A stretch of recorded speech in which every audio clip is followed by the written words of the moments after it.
ഇന്ന് ഞാൻ ലോകത്തിലെ ഏറ്റവും പ്രശസ്തമായ സൈക്കോളജിക്കൽ ത്രില്ലർ സിനിമകളിലൊന്നായ ഫൈറ്റ് ക്ലബ് എന്ന സിനിമയുടെ കഥ പറയാൻ പോകുകയാണ്.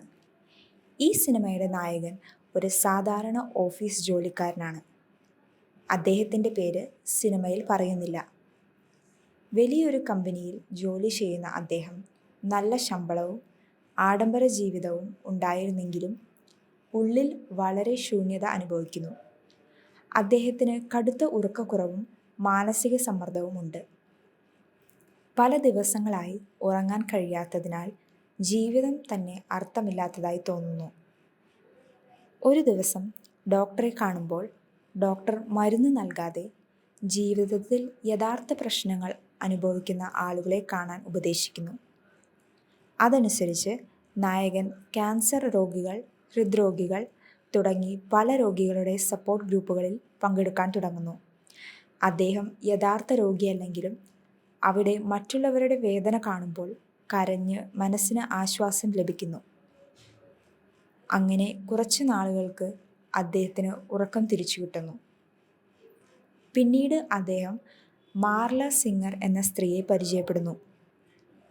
അവളും തന്നെ പോലെ രോഗിയല്ലെങ്കിലും ഈ മീറ്റിങ്ങുകളിൽ പങ്കെടുക്കുന്ന ആളാണ്. അവളുടെ സാന്നിധ്യം കാരണം നായകന്റെ മനസ്സമാധാനം വീണ്ടും നഷ്ടമാകുന്നു. ഒരു ബിസിനസ് യാത്രയിൽ നായകൻ ടൈലർ ഡെർഡൻ എന്ന ആത്മവിശ്വാസമുള്ള, നിയമങ്ങൾ ഒന്നും കണക്കാക്കാത്ത, സ്വതന്ത്രമായി ജീവിക്കുന്ന ഒരാളെ പരിചയപ്പെടുന്നു.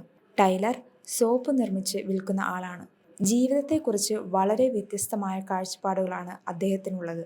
സമൂഹം മനുഷ്യരെ പണത്തിൻ്റെയും സാധനങ്ങളുടെയും അടിമകളാക്കിയെന്നാണ് ടൈലറുടെ വിശ്വാസം. യാത്ര കഴിഞ്ഞ് വീട്ടിലെത്തിയപ്പോൾ നായകൻ്റെ അപ്പാർട്ട്മെൻറ്റ് ഒരു സ്ഫോടനത്തിൽ നശിച്ചിരിക്കുന്നു. താമസിക്കാൻ സ്ഥലമില്ലാത്തതിനാൽ അദ്ദേഹം ടൈലറെ വിളിക്കുന്നു. ഇരുവരും ഒരു ബാറിൽ കണ്ടുമുട്ടുന്നു.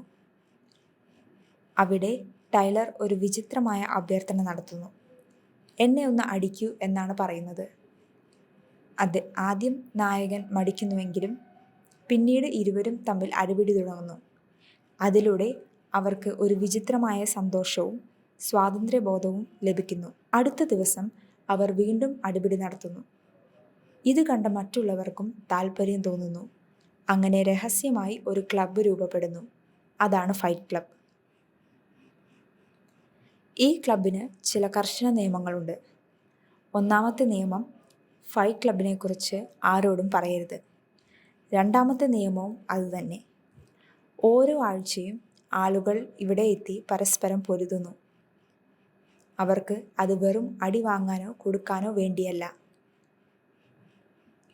ജീവിതത്തിലെ സമ്മർദ്ദവും ദേഷ്യവും നിരാശയും പുറത്തുവിടാനുള്ളൊരു മാർഗമാണ്.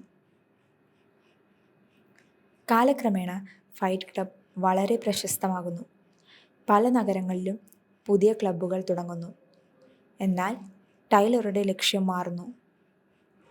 സമൂഹത്തെ മുഴുവൻ മാറ്റിമറിക്കാൻ അദ്ദേഹം പ്രൊജക്ട് മേഹം എന്ന രഹസ്യ സംഘടന ആരംഭിക്കുന്നു.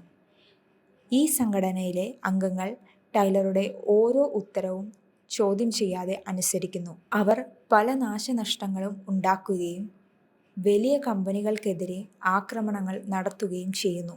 ഇതിനിടയിൽ നായകൻ ടൈലറുടെ പെരുമാറ്റത്തിൽ സംശയം തോന്നിത്തുടങ്ങുന്നു. പലപ്പോഴും ടൈലറെ ആരും കാണുന്നില്ലെന്നും ചില സംഭവങ്ങൾ അദ്ദേഹത്തിന് ഓർമ്മയില്ലെന്നും അദ്ദേഹം ശ്രദ്ധിക്കുന്നു. അന്വേഷണം നടത്തിയപ്പോൾ അദ്ദേഹം ഞെട്ടിക്കുന്ന ഒരു സത്യം മനസ്സിലാക്കുന്നു. ടൈലർ ഡെർഡൻ യഥാർത്ഥത്തിൽ മറ്റാരുമല്ല. ടൈലർ നായകന്റെ മനസ്സിൽ സൃഷ്ടിക്കപ്പെട്ട ഒരു രണ്ടാമത്തെ വ്യക്തിത്വമാണ്. കടുത്ത ഉറക്കക്കുറവും മാനസിക പ്രശ്നങ്ങളും കാരണം അദ്ദേഹത്തിന് ഡിസോസിയേറ്റീവ് ഐഡന്റിറ്റി ഡിസോർഡർ എന്ന അവസ്ഥ രൂപപ്പെടുന്നു. അതായത് നായകനും ടൈലറും ഒരേ വ്യക്തിയാണ്. ടൈലർ ചെയ്ത എല്ലാ കാര്യങ്ങളും യഥാർത്ഥത്തിൽ നായകൻ തന്നെയാണ് ചെയ്തത്. എന്നാൽ അത് അദ്ദേഹത്തിന് ഓർമ്മയില്ലായിരുന്നു. ഈ സത്യം മനസ്സിലാക്കിയ ശേഷം പ്രൊജക്ട് മേഹം നിർത്താൻ നായകൻ ശ്രമിക്കുന്നു. പക്ഷേ സംഘടനയിലെ അംഗങ്ങൾ ടൈലറെയാണ് അവരുടെ നേതാവായി കാണുന്നത്. അവസാനം നായകൻ ടൈലറെ തൻ്റെ മനസ്സിൽ നിന്ന് ഇല്ലാതാക്കാൻ ഒരു അപകടകരമായ തീരുമാനം എടുക്കുന്നു. സ്വയം വെടിവെച്ചതിലൂടെ ടൈലർ എന്ന സാങ്കല്പിക വ്യക്തിത്വത്തെ അവസാനിപ്പിക്കുന്നു. നായകൻ ജീവനോടെ രക്ഷപ്പെടുന്നു. എന്നാൽ ടൈലർ അപ്രത്യക്ഷമാകുന്നു.